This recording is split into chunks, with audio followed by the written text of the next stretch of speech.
i-highlighter i-theme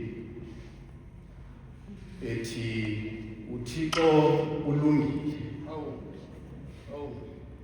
Kwaye futhi iyabonakalisa le ncwadi intoba ubulungisa bakhe bufumaneka free of charge.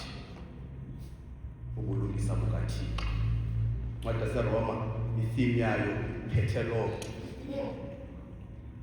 le nto yoba nditsho phambi koba ndithethe nge-justifying grace. I-justifying grace, bantu abatsha abakuKrestu,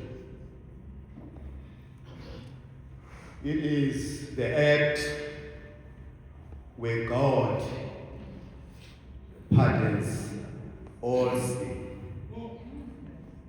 uThixo ngokwakhe ngegunya lakhe i-authority yakhe uThixo.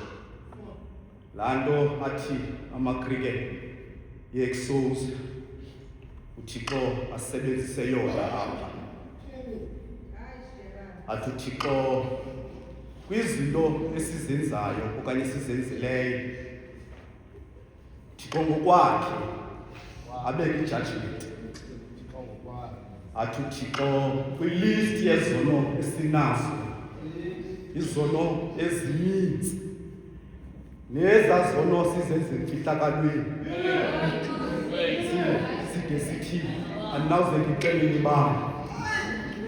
uThixo xa ejonga nelist yezono zethu, uThixo noxa kunjalo athi not guilty. uThixo wethu justifying grace ke into enjalo, bantu abatsha bakuKrestu. Lapho uThixo athi ngenxa yokholo lwethu, ukholo olukuKrestu Yesu, uThixo ame agwebe ngokwakhe. uThixo athi andiboni ityala ngenxa yokukholelwa unyana wakhe uYesu Kristu. Obincamisa nge-justifying grace, kuyadingeka into yoba kwelethi xa eyathi ndima esimele ukuyidlala sibe nokholo uYesu Kristu wabethelelwayo. Bantu abatsha bakuKrestu, justifying grace yiloo nto. Justifying grace yiloo nto. Andazi noba le nto ebangela into yoba athi umpostile kuba lubonakele ubabalo lukaThixo kubantu bonke into yoba lulo olusindisayo.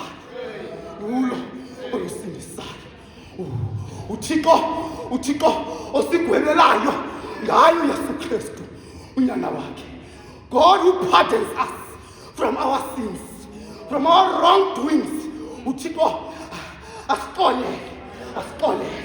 asixolele uThixo ngoba kuyo inkosi uThixo wethu izimele yasixolele. I-justifying grace ke, i-justifying grace ayithengi buso. I-justifying grace ayinqayirhesi. I-justifying grace ayikhathali noba zizona zinjani ezinazo, ayikhathali noba zingqombela. Unika usijonga abantu bakurayithe off abantu.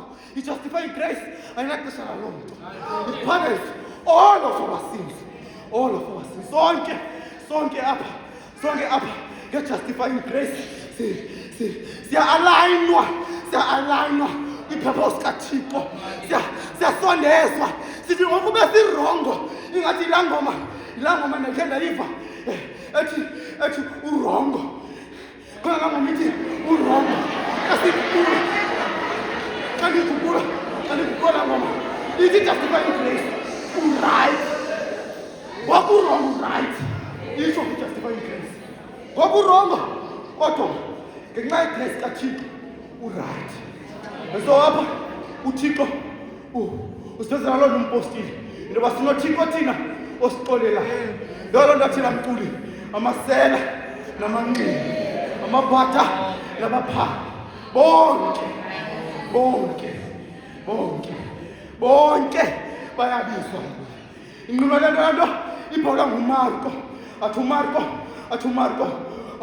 athi uYesu ngesibani kaMarko, athi uYesu ngokwakhe into ezokwenzeka xa ndithe mna ndaphakanyiswa ndasuke ndibatsalela bonke.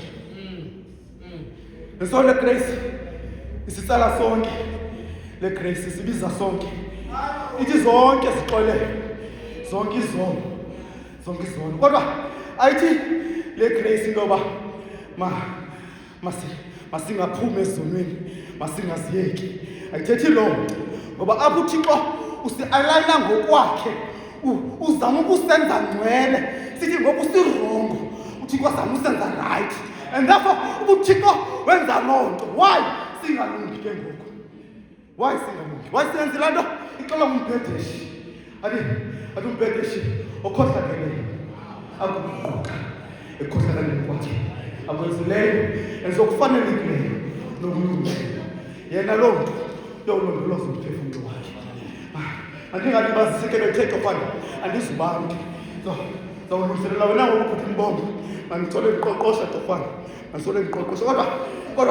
Kodwa le ndawo sikuyo i-justifying grace, it is the inward grace that in turn becomes the outward transformation. But the key, yes, justifying grace, and the key of justifying grace, it is God's love.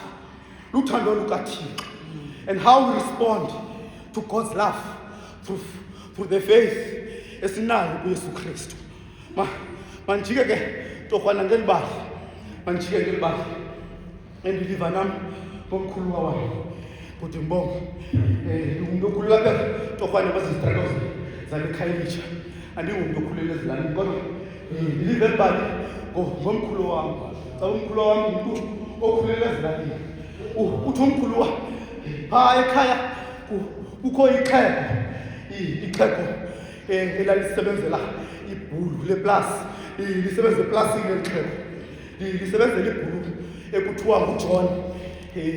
Saba eli xhego lispenda iminyaka lisebenzela uJohn, lihlala pha uJohn bonke ubomi balo eli xhego beliphila kweli plasi. Lade lathi kwincoko yalo noJohn lanendawo elithethayo eli xhego layolela ixhego lathi, mna xa ndithe ndabhubha ndalala ndicela into yoba zelithi xa ndingcwatyelwe kweli plasi. Hayi, wavuma uJohn, wavuma wanqwala, wathi xa ubhubhile mhlobam uzongcwatyelwa apha. Kodwa bathiwa uba uJohn ebenonyana, unyana onguJohn, kwenzeka into yoba waqale wabhubha uJohn, umnikazi weplasi. Wabhubha uJohn, lahamba ixesha lathi xa liziva ixhego into yoba nalo ezala iintsuku zibalile, lasondela pha unyana uJohn, lathi kuJohn, ndiyacela torhwana xa ndithe ndalala ze ndingcwatyelwe kweli plasi, ndizama ukucacisa le nto torhwana eyi-justifying grace uba inoba yinto enjani. Namele bali ndiliva ngomkhulu wagugumbongo, ndiliva ngomkhulu uthi umkhulu hayi uJohn akavumi uJohn, wathi hayi abantu abamnyama kweli plasi bangcwatywa outside eplasini. Wathi bangcwatywa outside. Lanexhala ixhego laqonda into yoba malingene elalini liyokuxelela abantu belala, layolela ixhego lathi apha elalini, xa ndithe ndabhubha nengayenzi imisteyiki yoba ingcwabele kwenye indawo, ingcwabele kwelaa plasi, ngoba ubomi bam bonke ndabugqibela kwelaa plasi. Hayi, kwenzeka liqhawule ibali torhwana, liqhawule lezimfitshane, kwenzeka into yoba labhubha ixhego. Lawo ixhego wafuneka into yoba kwenziwe amalungiselelo omngcwabo. Bathi abantu belali xa besithi kuJohn sicela into yoba silungiselela senza amalungiselelo apha ngaphakathi. Wathi uJohn abantu abamnyama outside eplasini, hayi kwanyanzeleka into yoba kuba umele umngcwabo uqhube abantu belali bamngcwaba uJoni abangcwaba ixhego outside. Kodwa ngoba exhego beliyoleke wathi xa ugqithile iintsuku ixhego laporho ixhego limane lifikele uJo ebusuku. Akazoli uJo wangena esixekweni uJo kwabantu belala wathi ixhego liyandifikela ebusuku andikwazi nolala ndanenzela icebo torho ndiyacela wathi abantu belali sasikuxelele wanenkani wathi sele ncama uJo wathi xa izawuphuma apha kule lali wadibana nengwevu eyasemampingeni wafika ingwevu eyasemampingeni itshaya inqawe ingwevu yasemampingeni waxela ingxaki yakhe uJo kwexhego lasemampingeni lathi ixhego lasemampingeni don't worry Joe ilula le nto wathi uJo xa ixela ingxaki yakhe wathi ngoku usendicinga noba ukuhomba ingcwaba lathi ixhego sulihomba ingcwaba Joe manduphi icebo endaweni yoba ulihomba ingcwaba sulihomba ingcwaba kodwa thatha icingo uliphoste ngaphaya kwengcwaba ukuze ingcwaba libe ngaphakathi baseleli bam i-justifying grace yenza loo nto sathi sikude namadinga kaThixo kodwa nge-justifying grace kaThixo lasisondeza anilibonanga le grace isondeza ibhada phezu komnqamlezo uba nguye lathi elinye libhoxa uba nguye sisindise lathi elinye ibhada elifumana le grace wathi awazi into yoba thina silapha ngenxa yamatshela ethu kodwa lo ulapha akenzanga nto ukuthi wakumka wakungena ebunkumkanini bakho uzikhumbule.